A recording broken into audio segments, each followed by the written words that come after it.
Hi friends! Thanks for tuning in.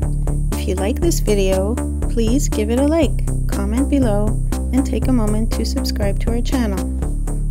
Grand Forks, located in the boundary country of southern British Columbia, is a city rich in history and natural beauty.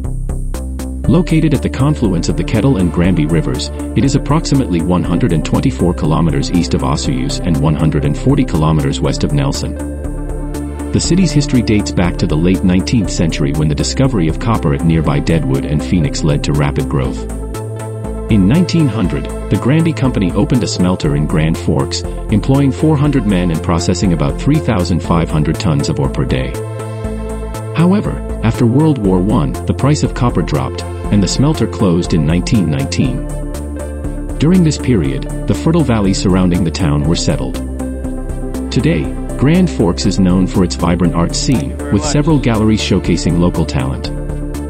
The city also offers a variety of recreational activities, including hiking, fishing, and exploring the Trans-Canada Trail.